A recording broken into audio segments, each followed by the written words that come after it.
en Marcos capítulo 7. Vamos a hacer una lectura desde el versículo 1 hasta el 9. Dice así: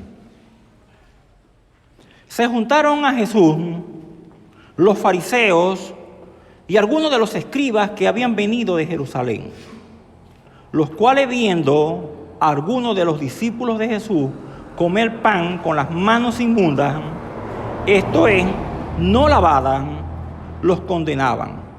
Porque los fariseos y todos los judíos, aferrándose a la tradición de los ancianos, si muchas veces no se lavan las manos, no comen. Y volviendo de la plaza, si no se lavan, no comen. Y otras muchas cosas hay que tomaron para guardar, como los lavamientos de los vasos de beber, y de los jarros, y de los utensilios de metal, y de los lechos. Le preguntaron pues los fariseos y los escribas: ¿por qué tus discípulos no andan conforme a la tradición de los ancianos, sino que comen pan con las manos inmundas? Respondiendo él les dijo: hipócritas, bien profetizó de vosotros Isaías, como está escrito: este pueblo de labios me honra, mas su corazón está lejos de mí. Pues en vano me honran, enseñando como doctrina mandamientos de hombre. Porque dejando el mandamiento de Dios, os aferráis a la tradición de los hombres, los lavamientos de los jarros y de los vasos de beber, y hacéis otras muchas cosas semejantes. Les decía también: bien invalidáis el mandamiento de Dios para guardar vuestra tradición. Estos versículos, vamos a ver que se registra otro choque entre el Señor Jesucristo y los fariseos.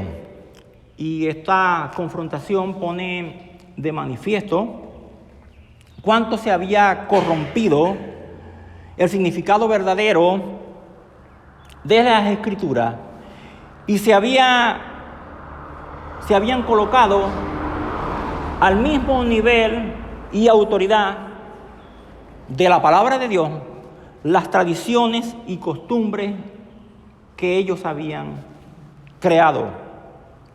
Es decir, habían puesto la palabra de Dios, las Escrituras, el mandamiento de Dios, al mismo nivel y autoridad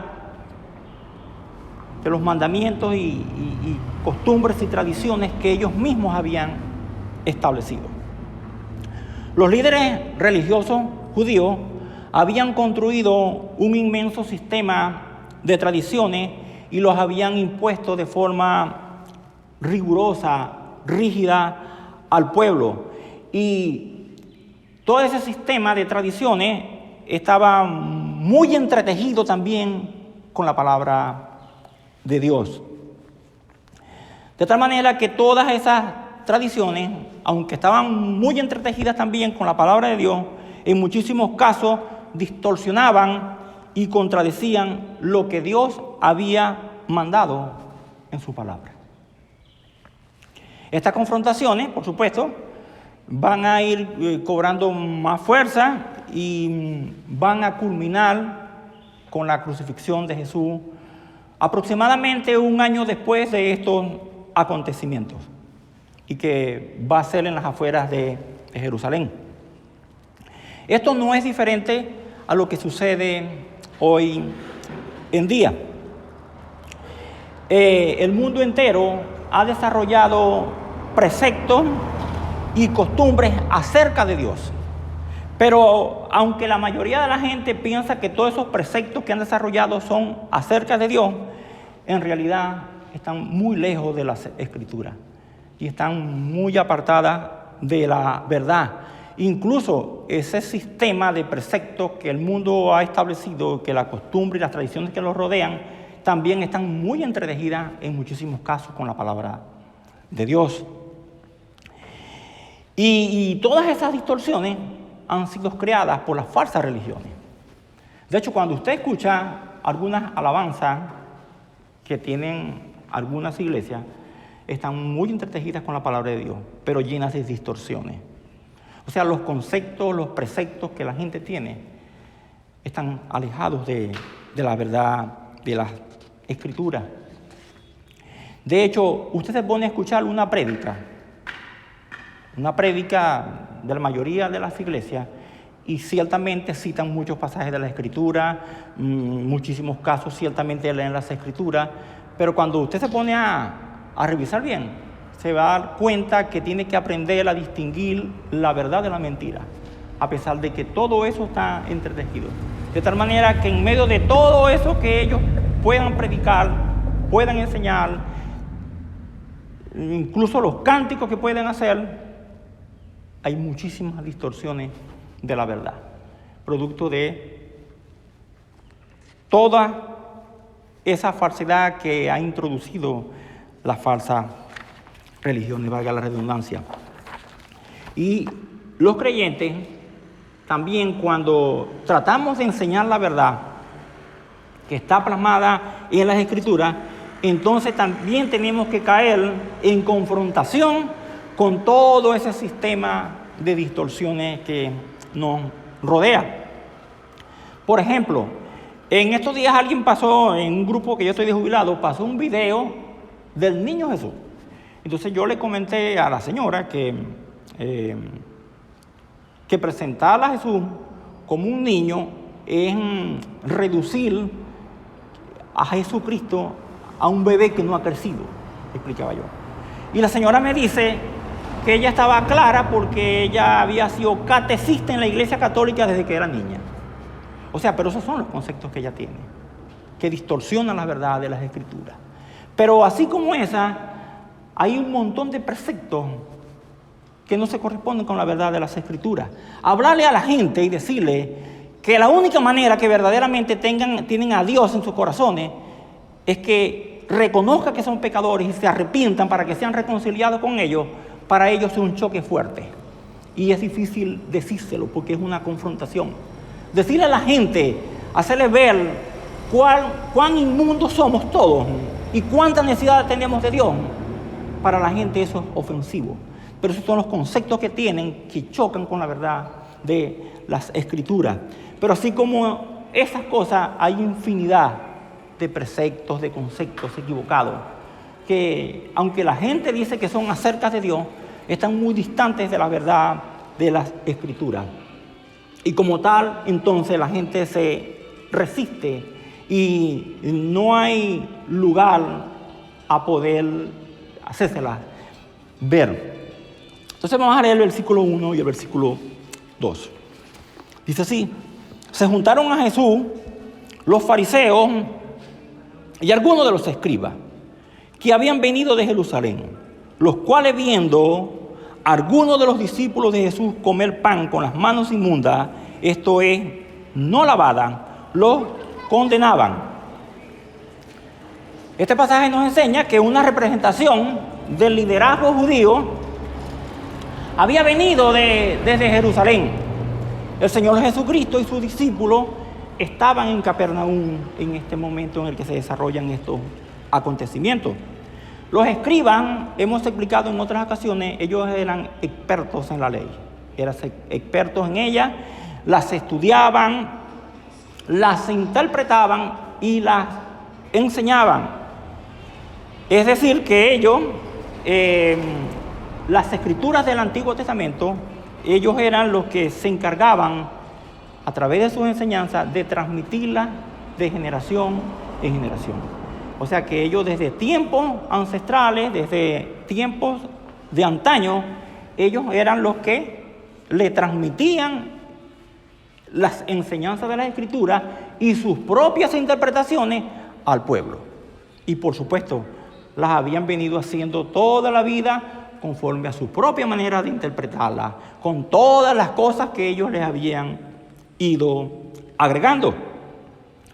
Y los fariseos, que era una secta entre los judíos, eran hombres bien religiosos que aparentaban, o quizás algunos se esforzaban por ciertamente cumplir esas enseñanzas que los escribas le llevaban a la gente. Y por supuesto, algunos escribas también eran de los mismos fariseos. Pero estos hombres odiaban al Señor, eran los enemigos, eran enemigos de Cristo. ¿Y por qué eran enemigos de Cristo? Porque Jesucristo se atribuía prerrogativas divinas, se atribuía ser hijo de Dios, y porque Jesucristo no se sometía a las tradiciones que ellos les imponían al pueblo. De tal manera que entonces Jesucristo se convertía para ellos en una influencia negativa para el pueblo. De tal manera que seguramente, y eso es lo que se supone, estos hombres fueron enviados para espiar al Señor y para buscar tener pruebas y poder llevarlo a la crucifixión, para llegar a matarlo. Podemos leer en Marcos 3:6, para que veamos que ciertamente ellos eran enemigos del Señor y procuraban matarlo. Y salidos los fariseos, tomaron consejo con los herodianos contra él para destruirle. Es decir, que aquí los fariseos se pusieron de acuerdo con los herodianos, no obstante que ellos entre sí no tenían buenas relaciones, pero para destruir al Señor sí pudieron ponerse de acuerdo. En el capítulo 11, 18, y lo oyeron los escribas y los principales sacerdotes, y buscaban cómo matarle, porque le tenían miedo, por cuanto todo el pueblo estaba admirado de su doctrina. De tal manera que ellos entonces habían venido de Jerusalén, quizás los que estaban en Capernaum habían pedido ayuda de ellos y ellos vinieron a espiar a Jesucristo para procurar pruebas de tal manera que pudieran llevarlo entonces al sacrificio. Así que ellos, dice este pasaje, vieron a algunos de los discípulos del Señor comer pan con las manos, dice el pasaje, no lavadas, con las manos no lavadas o con las manos inmundas. Es decir, no habérselas lavado ceremonialmente. Quiere decir eso. Según lo prescrito por la tradición de los ancianos, eso era lo que tenían que hacer. Eso era participar de un ritual, y de no serlo, quien no lo hacía, entonces se consideraba ceremonialmente impuro. El versículo siguiente lo desarrolla en más detalle.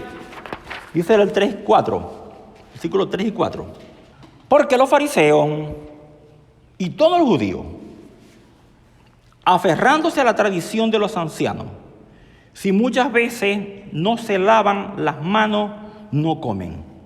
Y volviendo de la plaza, si no se lavan, no comen. Y otras muchas cosas hay que tomaron para guardar, como los lavamientos de los vasos de beber y de los jarros y de los utensilios de metal y de los lechos. Este lavado del que ellos hablan no tenía nada que ver con las manos sucias, como nosotros pudiéramos pensar si no vemos el contexto, ¿no? Por eso es que es importante, y la gente lee la Biblia en su casa y mucha gente se queda en la iglesia, en su casa leyendo la Biblia a su manera. Pero la gente que no se congrega y no viene a la iglesia, entonces no puede tener comprensión de estas cosas que solamente se enseñan en la iglesia. La gente hace una lectura de esto y no puede entender lo que hay de fondo. Entonces, ese lavado del que ellos hablaban, no se trata entonces de que ellos tuvieran las manos sucias como tal, sino que se trataba de un lavado ceremonial. Según la tradición, los fariseos, como hemos dicho, la tradición había quizás desde mucho tiempo atrás, habían ampliado o se le había dado una interpretación a los preceptos del Antiguo Testamento que eran solo para los sacerdotes que asistían en el templo. Era un mandamiento que era exclusivo para los sacerdotes y que ellos tenían que purificarse. Y acabamos de leer el libro de Éxodo, y en el libro de Éxodo estuvimos leyendo de envase que existía en la entrada del lugar santo, en el cual ellos tenían que lavarse antes de ir a hacer la expiación. Vamos a leer en Éxodo 30, 19, para que lo recordemos, Éxodo 30, 19. En esa fuente de bronce que había en el tabernáculo, dice el 19, y de ella se lavarán Aarón y sus hijos, dice, las manos y los pies. Vamos a leer el 40:12. Y dice, y llevarás a Aarón y a sus hijos a la puerta del tabernáculo de reunión y los lavarás con agua. Levítico 22:6, 6 y 7. Dice así, la persona que lo tocare será inmunda hasta la noche y no comerá de las cosas sagradas antes que haya lavado su cuerpo con agua. Cuando el sol se pusiere, será limpio y después podrá comer las cosas sagradas porque su alimento es. De tal manera que entonces, esos eran los mandamientos que el Señor había establecido exclusivamente para que los guardaran los sacerdotes. Sin embargo, los fariseos lo habían empleado y lo habían hecho extensivo para todo el mundo. Y ese lavado ceremonial consistía en todo un ritual, en el cual alguien vertía agua con una tinaja y ellos tenían que tener las manos levantadas y se echaban agua en cada mano hasta que el agua llegara hasta los codos. Después hacían lo contrario, bajaban las manos y entonces tenían que nuevamente repetir el mismo ritual y en eso consistía el lavado. Adicionalmente a eso, entonces tenía que restregarse cada mano con los puños. En eso consistía ese lavado ceremonial que para ellos debía ser tan importante desde su perspectiva. Así que entonces este ritual formaba parte de la tradición de los ancianos. Y todo esto formaba parte a su vez de todo un cuerpo de normas, de leyes, que todas eran extrabíblicas. Cuando decimos que eran extrabíblicas, porque ninguna de esas leyes se correspondía realmente con lo que el Señor había establecido, porque no eran sino las interpretaciones que ellos mismos habían establecido y que habían terminado sustituyendo en la práctica la verdad que estaba en las Escrituras. Habían más de 600 preceptos que ellos habían creado y que se le habían agregado a la ley, pero que ciertamente no se correspondían con lo que estaba en la Escritura, de tal manera que ellos en la práctica habían sustituido la única fuente de autoridad que la religión judía tenía, que también estaba en la Escritura. De tal manera que entonces ellos se aferraban y defendían el estricto cumplimiento de todas esas reglas que constituían la tradición. Entonces estos estrictos judíos, estos estrictos y religiosos, se negaban a comer si antes no se lavaban primero sus manos. ¿No? Y esto me recuerda y tiene que establecer una relación la prohibición que tienen los testigos de Jehová para no donar sangre. Es decir, que esa prohibición de no donar sangre es una invención que ellos mismos hicieron, que no se corresponde con la verdad de las Escrituras, porque no está en las Escrituras. Y son cosas que ellos han torcido y han terminado agregando un prejuicio, porque eso es un prejuicio, así como hacían los fariseos, como hacían estos hombres, como hacían estos fariseos, que no comían si no se lavaban, porque ciertamente nosotros no lavamos las manos, pero si un día no me la puedo lavar, yo buscaré la forma de comérmela de tal manera que las manos no sean un problema. Pero es lo mismo que hacen los testigos de Jehová cuando prohíben a la gente no donar sangre. porque desde su manera de ver es pecado o es malo delante de Dios, pero ciertamente eso no es verdad. Entonces, ese pasaje agrega que si ellos iban a la plaza, o sea, si ellos iban al centro de reunión de la ciudad, obviamente que ahí había mucha gente y desde su perspectiva era un lugar muy contaminante. Era muy contaminante y si llegaban a rozar con un gentil, si llegaban a tropezar con alguna persona que no fuera judía, entonces eso los contaminaba. Los hacía entonces inmundos. Por eso entonces, dice el pasaje que al regresar de la plaza, no se atrevían a comer, dice, si primero no se sometían a ese ritual de lavamiento. Marcos, en ese pasaje, dice así: y otras muchas cosas hay que tomaron para guardar, dice, como los lavamientos de los vasos de beber, y de los jarros, y de los utensilios de metal, y de los lechos. Entonces Marcos agrega este pasaje porque además de estas cosas los judíos también tenían otras cosas que también enseñaban y que era obligado guardar y cumplir, como eran los lavamientos ceremoniales de vasos, de jarras, de platos y de ollas. Es decir, que ellos no comían en esos enseres si antes no les aplicaban un ritual similar a ese de las manos. Vamos a leer Mateo 23, que aquí el Señor los condena por ese tipo de cosas.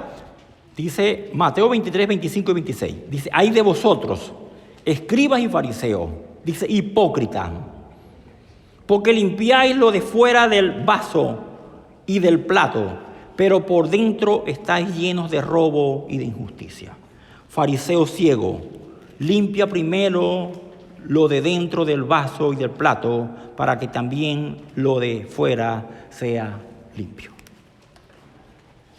Así que entonces, ellos no estaban preocupados por asuntos de limpieza, sino por escrúpulos religiosos, que obviamente no provenían de la ley de Moisés, sino que eran de sus tradiciones y que, como hemos dicho, se habían venido transmitiendo de generación en generación. Es decir, que todas esas prácticas terminaban siendo una especie de supersticiones. Terminaban siendo supersticiones de creer que algo era malo porque así se había enseñado sin que eso tuviera fundamento escritural alguno. Entre nosotros puede haber una gama de cosas acerca de Dios que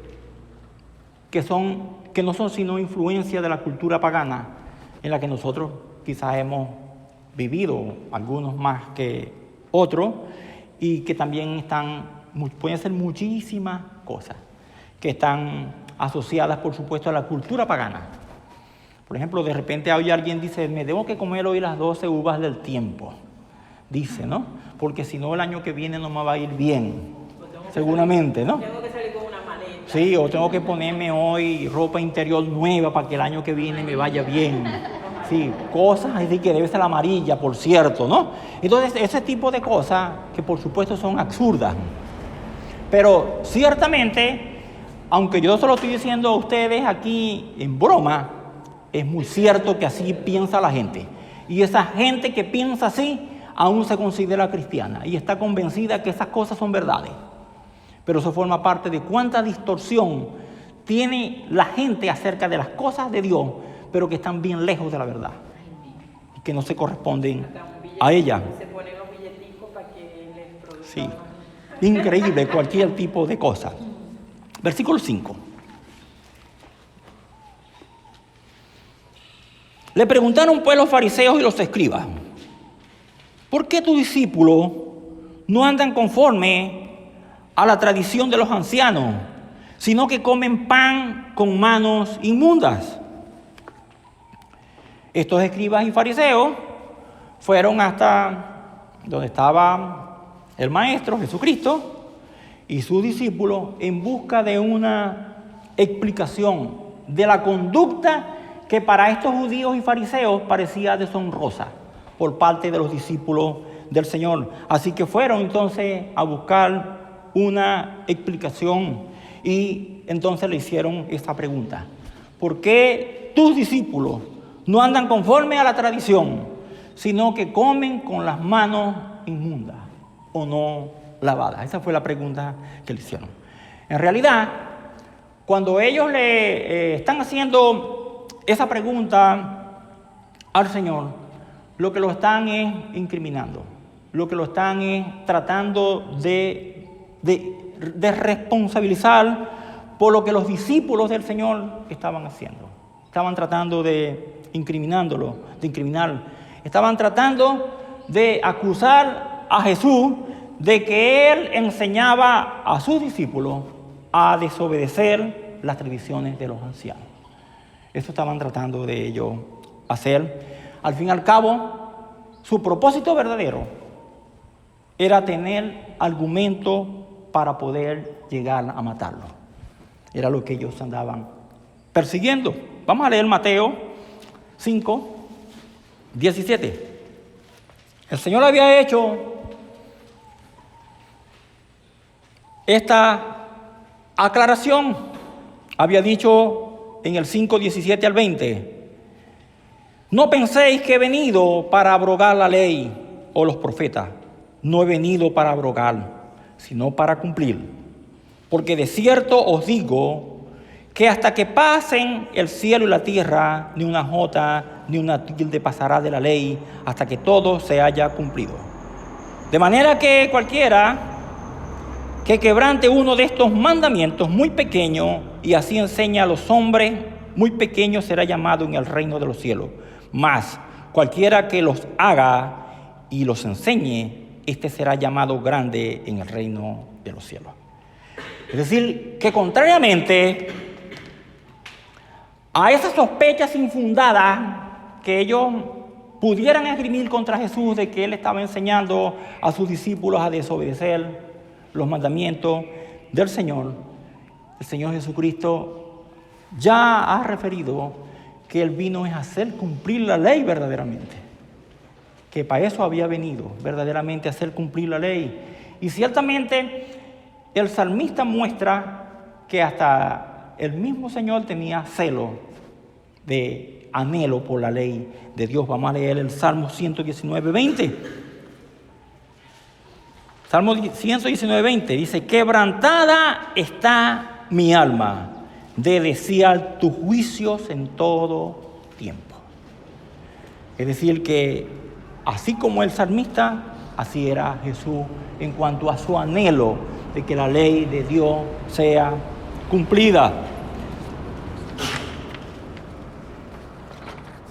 Estos fariseos, ellos insistían entonces constantemente en que esas normas debían ser cumplidas, sus tradiciones, y debían ser cumplidas para ellos a expensas de la honra que debía dársele verdaderamente a la ley de Dios.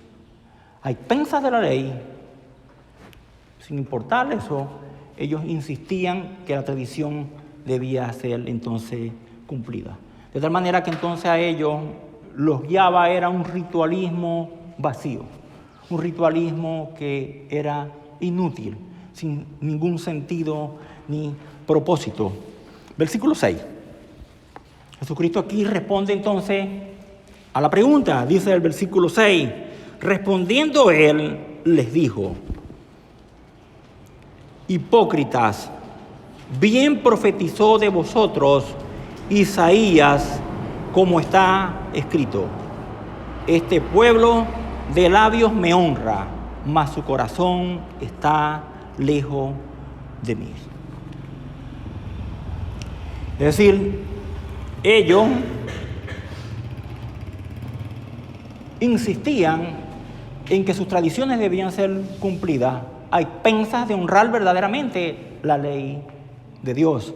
Jesús observó inmediatamente en estas cosas la hipocresía de ellos, lo hipócritas que ellos eran, porque ellos veían el lavado de las manos, pero no le importaba la limpieza de los corazones. Ellos veían más importante ese lavado superficial de las manos que la limpieza del corazón. Ellos estaban más atentos a lo insignificante de todo eso que al movimiento redentor que Jesucristo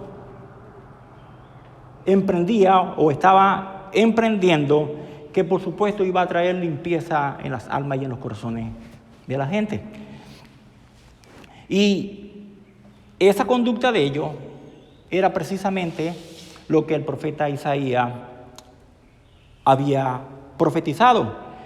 Es decir, que las acciones de los fariseos, de los escribas, concordaban con lo que el profeta Isaías había dicho en Isaías 29:13.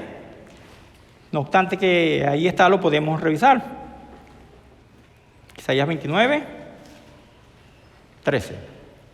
Dice pues el Señor: porque este pueblo se acerca a mí con su boca y con sus labios me honra, pero su corazón está lejos de mí, y su temor de mí no es más que un mandamiento de hombre que le ha sido enseñado. Estos hombres eran ciertamente hipócritas, aparentaban ser lo que no eran y seguían tradiciones humanas de forma mecánica, pero sin pureza de corazón. Ellos seguían unos meros rituales y unas meras tradiciones sin que hubiera pureza en su corazón. El comportamiento que tenía la gente en los días de Isaías, era igual al comportamiento que tenía el pueblo judío en los tiempos de Jesús. Es decir, que esa historia por la cual el profeta Isaías les hace esa reprensión, entonces se repite en estos tiempos de Jesús, por lo cual el Señor le hace esta observación. Es decir, que aunque de labios, aunque de boca honraban a Dios, su corazón estaba lejos de Él. Y esto es lo que vemos en la mayoría de todas las personas. Es lo que vemos en la mayoría de la gente. Es decir, con expresiones y apariencias quieren honrar a Dios, pero con sus acciones y con sus conductas lo niegan. Eso es lo que nosotros vemos y que también, por supuesto, se manifiesta en el seno de la iglesia cuando nosotros no somos fieles a la verdad de las Escrituras. De tal manera que entonces este es un comportamiento falso, hipócrita, así como Jesús calificó a los escribas y fariseos. Entonces, es necesario que aprendamos a ser fieles al Señor, la iglesia. Es necesario ser fieles al Señor, o sea, no viviendo un evangelio de apariencia, sino amándole y obedeciéndole con fidelidad. Amándole, obedeciendo a su precepto con todo nuestro corazón. Y eso es que aprendamos a ser fiel al Señor y a su palabra. Es decir, que nuestras vidas verdaderamente sean conformes a los preceptos de Dios. Nosotros venimos a la iglesia y nosotros nos podemos ver en la iglesia como que muy probos, muy justos, muy rectos, pero cada quien sabe lo que hace en su casa. Cada quien sabe lo que hace con su vida cuando está allá en su casa, lo que hace en sus relaciones, lo que hace con todo el mundo en el medio donde anda y donde vive. Eso dice la verdad de quiénes somos verdaderamente, si somos fieles o no somos fieles al Señor. 7, 8 y 9. Agrega el Señor: pues en vano me honran, enseñando como doctrina mandamientos de hombre. Porque dejando el mandamiento de Dios, os aferráis a la tradición de los hombres, los lavamientos de los jarros y de los vasos de beber, y hacéis otras muchas cosas semejantes. Les decía también: bien invalidáis el mandamiento de Dios para guardar vuestra tradición. Jesús los ha llamado hipócritas. Y hipócrita designa a una persona que usa una máscara, que es un actor que aparenta a alguien que no es. Eso significa, la palabra hipócrita viene de eso, de un actor. Aparenta a alguien que no es. Y el Señor los ha llamado a ellos hipócritas, ¿no? Entonces estos hombres, con una máscara de virtud, presentaban con una máscara de virtud, con el pretexto de enseñar doctrinas de origen divino, pero que realmente eran preceptos de hombre. O sea, con el pretexto de enseñar doctrinas de origen divino, eran doctrinas de hombre, mandamientos de hombre, y se los imponían a la gente. Ellos estaban preocupados supuestamente por cumplir los estatutos divinos. Eran tan hipócritas, pero ellos estaban tramando ver cómo mataban al Hijo de Dios. Es decir, que no obstante que ellos se jactaban de hacer cumplir esa ley y esa tradición, ellos estaban tratando era de matar al Señor. Entonces ellos se comportaban como una serpiente que se esconde detrás de un matorral y que se esconde para esperar su presa y poder picarla. Entonces Jesús los acusa de haber abandonado todos los mandamientos que están contenidos en la palabra de Dios, porque eso es lo que ellos habían hecho y los habían sustituido con normas que habían sido hechas por los hombres. No hay manera que los hombres puedan ser más buenos que Dios. O sea, no hay normas, no hay principios, no hay preceptos que los hombres puedan inventar que sean más perfectos que los mandamientos de Dios. Por eso que toda la filosofía que los hombres inventan terminan siendo de naturaleza diabólica, porque el hombre no puede pensar más perfecto, más santo, ni más sublime que Dios. Por eso que todos los mandamientos de Dios son perfectos, y no hay cosa que el hombre pueda inventar que supere los pensamientos ni los mandamientos del Señor. Entonces ellos, en su hipocresía, pretendían adorar a Dios con rituales, pero en su interior, en su corazón, ellos estaban corrompidos, estaban llenos de toda maldad.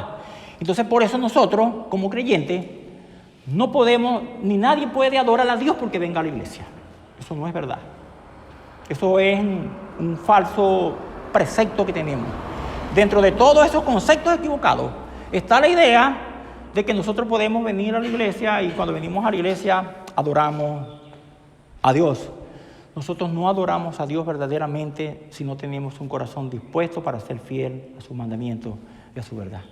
Podemos venir para la iglesia y podemos entonar cánticos, podemos venir a la iglesia como un ritual más, y todo eso puede ser delante de Dios una adoración vana e inútil si no tenemos un corazón sincero.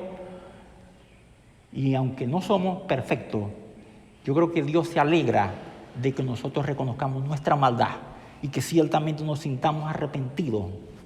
Yo creo que Dios se siente satisfecho porque Él conoce nuestras debilidades y sabe quiénes somos verdaderamente Pero nosotros tenemos que ser capaces de reconocer delante de Dios y tener el corazón arrepentido y dispuesto para obedecer a Dios de continuo, y así debe ser nuestra vida, porque esa es la adoración a Dios, que le obedezcamos. Porque inútil es engañar a Dios. Dios conoce nuestra hipocresía. Dios sabe si cuando vinimos a la iglesia nosotros somos sinceros o no lo somos, porque Dios conoce nuestros corazones. Entonces ellos, en lugar de reconocer la palabra de Dios como única autoridad en todas las cuestiones de fe y conducta, entonces ellos las evadían para cumplir sus tradiciones y todos sus rituales vacíos e inútiles. Quizás estas sean las razones por las cuales la gente quiere un Dios,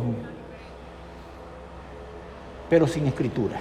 La gente quiere un Dios que no sea bíblico, porque la gente quiere un Dios que sea complaciente, que sea bonachón, que le deje pasar todas sus infracciones, que los deje vivir en absoluto libertinaje. Por eso es que la gente no quiere escuchar las enseñanzas de la palabra de Dios y se resisten a venir. Entonces, en resumen, con la venida del Señor, la ley del Señor, la ley de adoración, la ley ceremonial, queda abolida.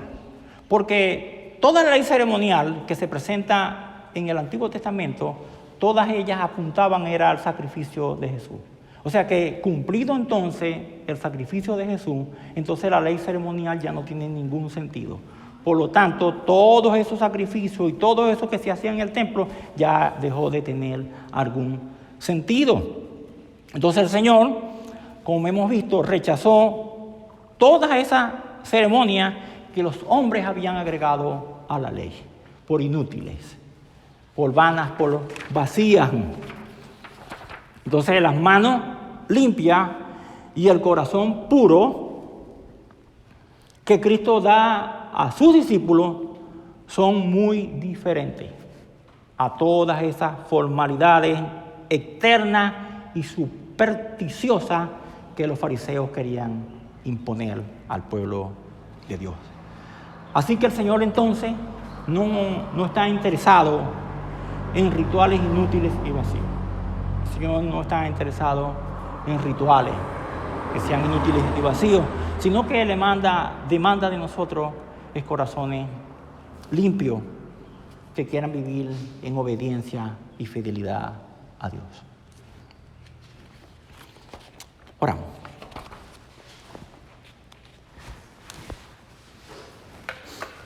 Padre, en el nombre de Jesús, te bendecimos, Señor, y te honramos, Padre, en esta mañana. Te damos las gracias, Señor, por tu bendita palabra, Señor, que nos edifica, que nos cambia, Señor, que nos transforma. Te rogamos en esta mañana, Señor, que tú puedas, Señor, obrar en nuestros corazones, Padre Santo, para que en medio de nuestras fraquezas, en medio de nuestras debilidades, Señor, podamos, Señor, serte fiel, Señor.